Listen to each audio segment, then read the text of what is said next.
The man she had just called a nobody. He was the only reason the charity she'd built her entire reputation on still had a building to operate in. Nobody in that room knew it yet. Not the board members in their tailored blazers. Not the event coordinator smoothing tablecloths by the window. Not even the groom, who stood near the bar pretending to check his phone while his new wife did what she always did when she felt threatened. But we'll get to that. Whitmore Gala Hall had a way of making people feel like they'd arrived, even if they hadn't. The ceilings were 30 feet high. The chandeliers were real crystal, not the kind you find in hotel ballrooms trying to pass as something better. The annual fundraiser for the Aldridge Children's Foundation drew the kind of crowd that didn't need to check the dress code because they'd written it. Old money. New money, wearing old money's clothes. And everyone in between who needed to be seen in a room like this to feel like they mattered. The evening's theme was a legacy of giving, catered by Margot's. Flowers by a studio in the West Village that didn't post prices on their website. Open bar, but only the good stuff, and only for people who'd been issued a gold-embossed invitation through the foundation's private mailing list.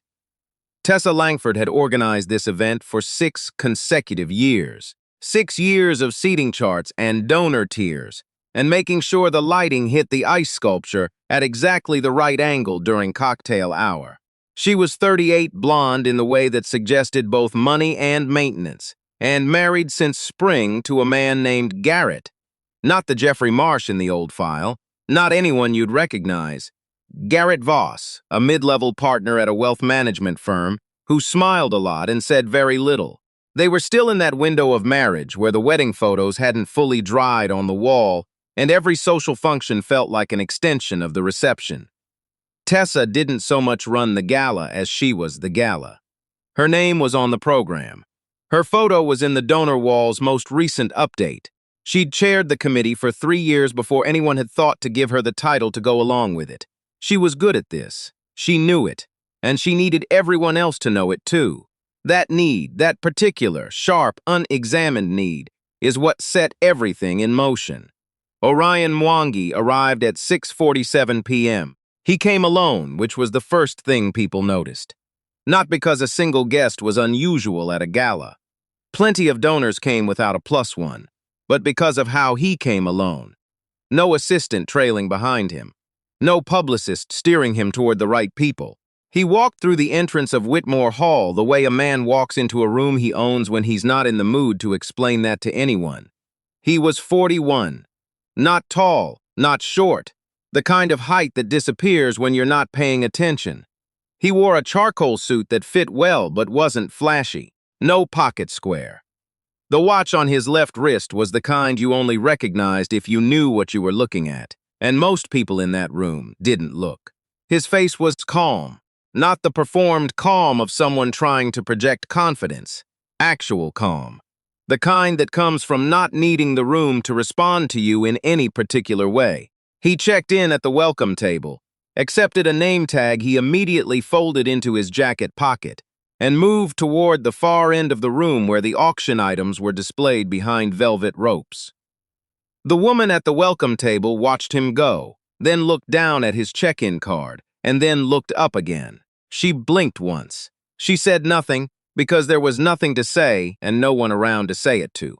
Orion Mwangi had donated $4.2 million to the Aldridge Children's Foundation over the past 4 years, anonymously. He hadn't attended a single event in all that time.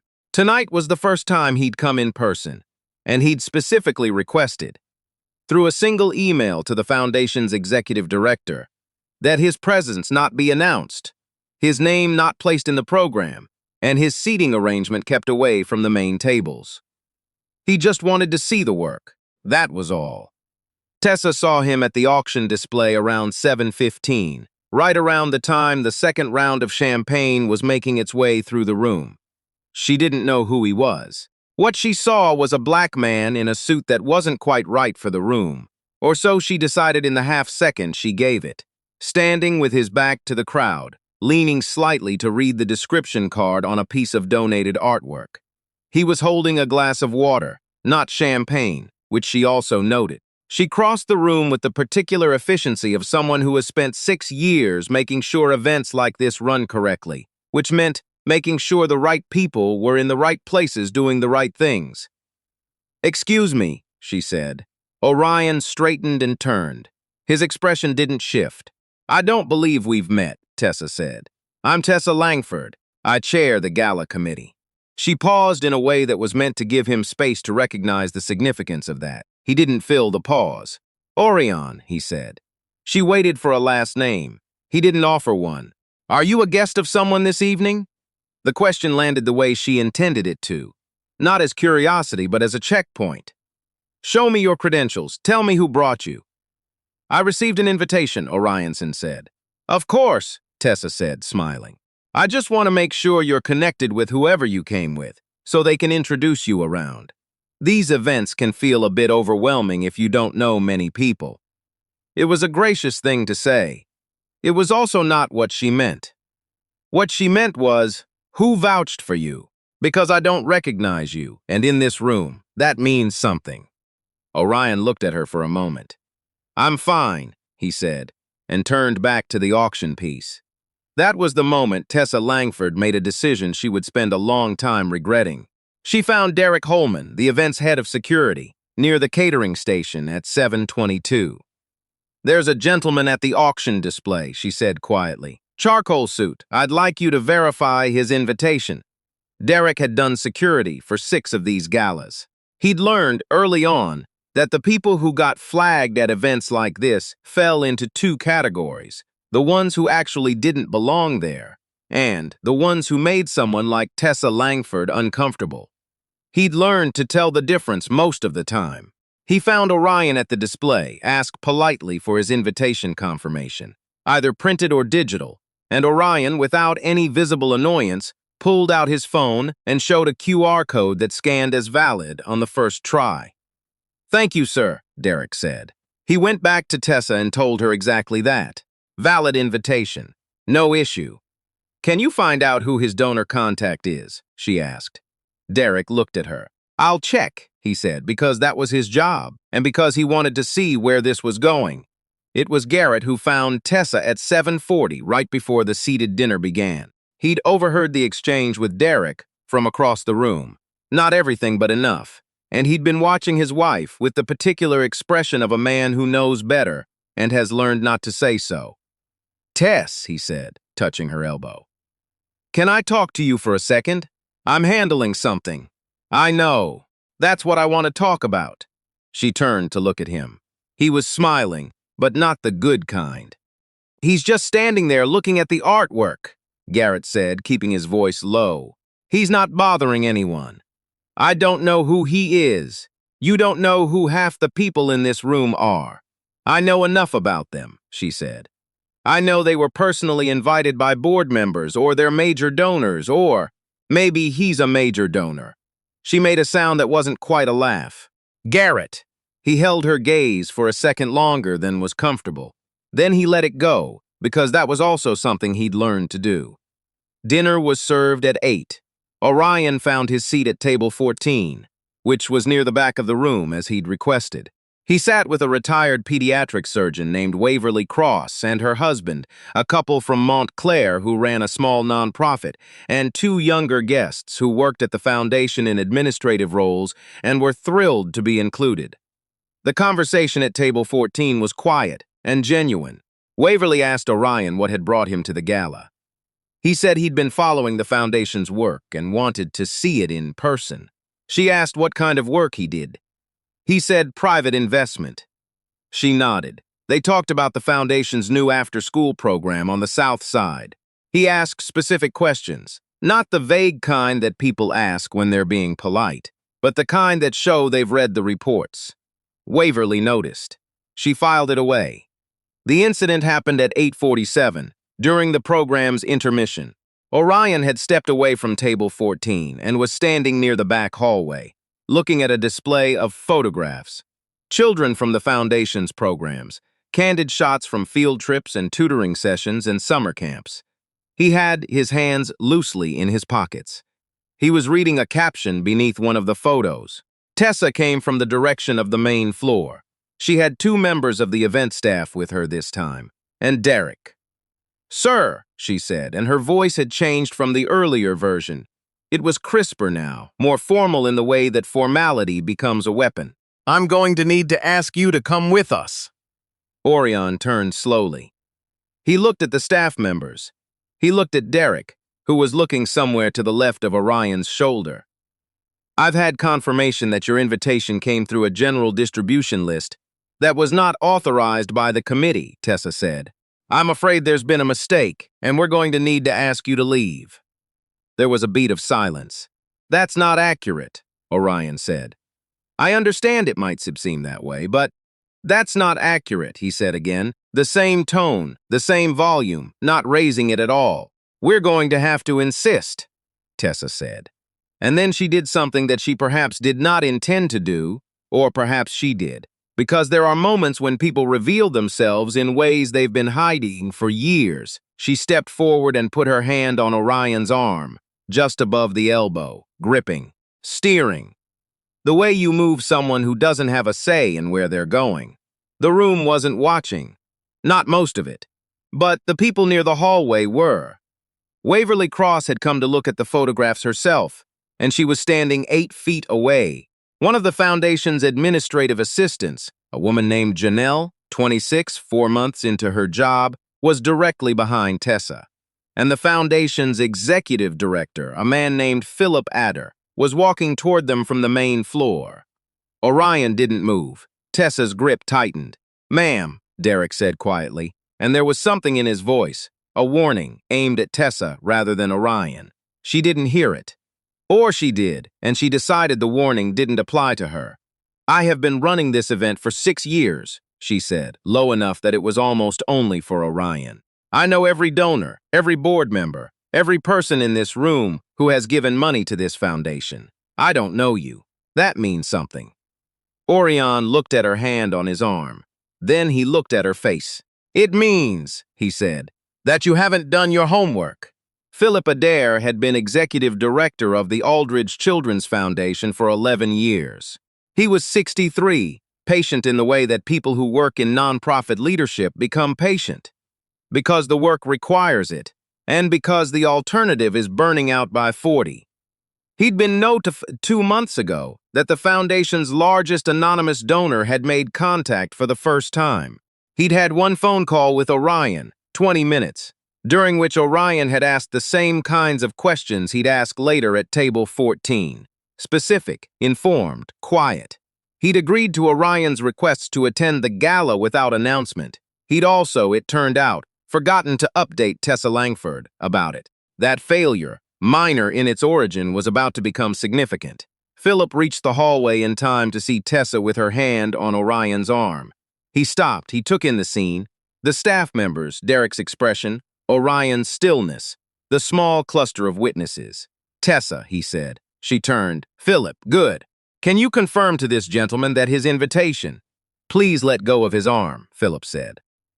The words came out quietly, but without any room in them.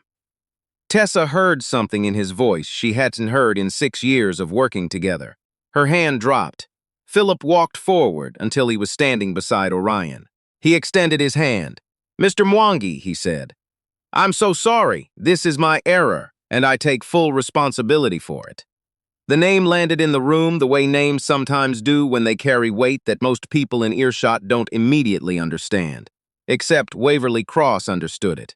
And Janelle, the administrative assistant, who had spent the past 4 months reading through every piece of correspondence in the foundation's filing system as part of her onboarding, understood it.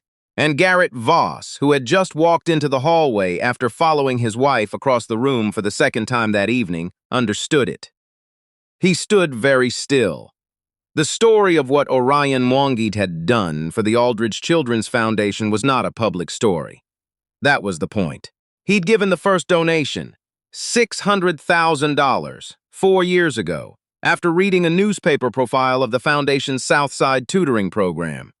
He hadn't wanted a press release or a named room or a plaque on the wall. He'd wanted the money to go to the work. The foundation had complied. They'd put the funds into 3 programs that were on the verge of losing city funding. Those programs were still running. He'd given again the following year, and the year after that, each time with the same instruction: no public acknowledgement.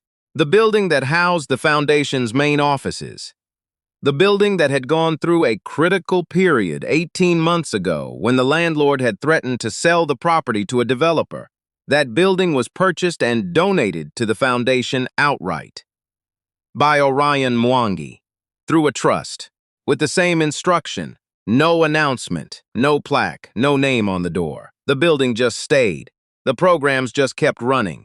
And the children who came there after school every Tuesday and Thursday and Friday kept getting tutored in math and science, and writing by people who were paid to show up because the money was there. None of this was in the program.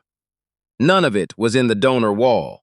It was in the foundation's private records, which Philip Adair kept, and which Janelle had spent 4 months reading, and which Tessa Langford, who had chaired the Gala committee for 6 years, had never once asked to review. Philip steered Orion back toward the main floor gently, apologizing as they walked, explaining the breakdown in communication in short, precise sentences. Orion listened. His expression hadn't changed much from the moment Tessa had approached him at the auction display. "I appreciate you staying," Philip said. "You didn't have to." "I wanted to see the photo display," Orion said. "I saw some of those kids go through the Southside program." A pause. "They looked happy." Philip nodded. "They are," he said, "because of you." Orion made a small motion with his hand. Not dismissive, but the gesture of someone who doesn't know what to do with gratitude and isn't particularly trying to figure it out. Back in the hallway, nobody moved for a moment. Tessa stood where Philip had left her. The 2 event staff members had quietly found reasons to be elsewhere. Derek was looking at the floor. Waverly Cross was looking at Tessa. She didn't say anything. She didn't need to. Waverly had been a pediatric surgeon for 30 years, and she developed a particular quality of silence that communicated everything. Garrett appeared at Tessa's shoulder. "Let's go sit down," he said. "I didn't," she started. "Tess." She stopped. She looked at his face. Whatever she saw there, she didn't finish the sentence. They walked back to their table without speaking. Janelle stood in the hallway alone for a moment after everyone had cleared. She was 26. She'd taken this job because she believed in the foundation's work, and because after 4 months of onboarding, she understood exactly what the organization was and how it had survived the last several years. She'd read every file. She knew the number, $4.2 million, and a building, and a donor who had never once asked for credit. She looked at the photographs on the wall, the children at the tutoring center, the summer camp, a girl in a blue jacket grinning at the camera during what appeared to be a science fair. Then she walked back to the main floor. The rest of the evening proceeded. Philip gave remarks at 9 that were measured and warm. He spoke about the foundation's programs. He mentioned quietly that the organization had been the recipient of extraordinary generosity from donors who had asked to remain unnamed, and that the team was grateful for that trust. He didn't say more than that. He didn't need to. At table 14, Waverly Cross told her husband, in a low voice, what she'd seen and what she knew. Her husband, a man who said little and listened carefully, nodded once. At the main table, Garrett sat beside his wife and ate his dinner and drank his wine. Tessa ate almost nothing.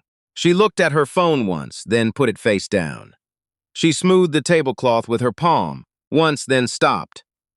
Orion returned to table 14. He ate dinner. He talked with Waverly about the South Side tutoring program and learned that her granddaughter had gone through it 6 years ago. "She's at Northwestern now," Waverly said, "studying environmental law." Orion was quiet for a moment. "That's good," he said. Waverly looked at him. "It is, and she has people like you to thank." He shook his head slightly. "She has herself." Tessa requested a meeting with Philip the following Tuesday. He took it. She arrived prepared. She'd clearly spent time on this, going over what had happened, constructing a version of events that she could live with. She spoke about the gap in communication. She spoke about security protocols and how events of this scale required clear information about all attendees. She spoke about her 6 years of service to the Gala committee and her commitment to the foundation. Philip listened to all of it. Then he said, "Tessa, I have to be direct with you. What I observed on Saturday evening was not a security concern. It was a guest being physically handled and asked to leave based on assumptions that had nothing to do with his invitation or his credentials." Tessa was quiet. "I should have briefed you," Philip said. "That was my mistake, and I've owned it. But I need you to understand that the way you approach that situation cannot happen again." "I didn't know who he was," she said. "It came out small, smaller than she'd intended." "That's the part I need you to think about," Philip said. "Because the question I keep coming back to is, what did you know that made you approach him the way you did?" She didn't answer. Philip wasn't asking her to answer in that moment. He was asking her to sit with it. There is a version of this story where Tessa Langford is simply a villain. She's easy to cast that way. The entitled, racist Gala chair. The woman who put her hands on a man who'd funded the very floor she was standing on.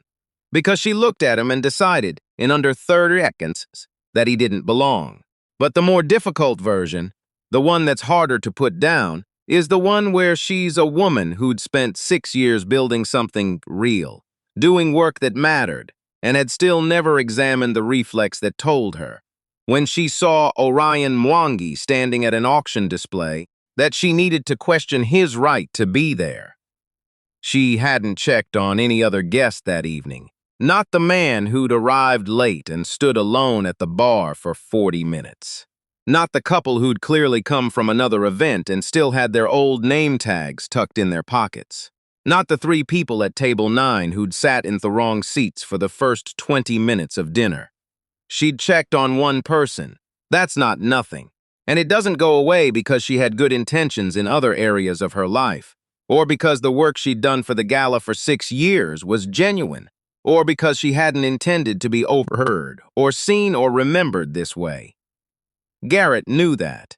He'd known it from the moment he watched her cross the room the first time, and had said nothing, and that was its own thing he'd have to reckon with. Orion didn't attend the following year's gala. He sent a donation in January, as he always did. The same instruction, no announcement. The money went into the foundation's scholarship fund, which had grown enough in the past 3 years to put 12 students a year through the first 2 years of community college, fully covered. Philip received the wire transfer confirmation on a Thursday morning. He sat with it for a moment at his desk. Then he forwarded it to Janelle with a note that said only, "File this with the others." She did. The photographs are still on the wall, in the hallway at Whitmore Hall, rotated each year with new faces from new programs, new children who came through the foundation's doors, because someone, somewhere, had kept the lights on without asking for credit. There's a girl in a blue jacket from 3 years ago, grinning at the camera during a science fair. She's studying environmental law at Northwestern now. She doesn't know who paid for the tutoring center where she spent her Tuesday afternoons in 7th grade. She doesn't need to. The work was done.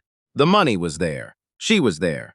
And the man who made it possible stood in a hallway and looked at her photograph the way you look at something that confirms, quietly and without drama, that it was worth it. All of it. Every dollar. Every year. Every moment of being anonymous in a room full of people who needed to be known. He didn't need a plaque. He just needed to see the photograph. The question is, when you see someone standing in a room and something in you decides, before you've spoken a word, whether they belong there, do you know where that feeling comes from? And do you have the courage to look at it honestly?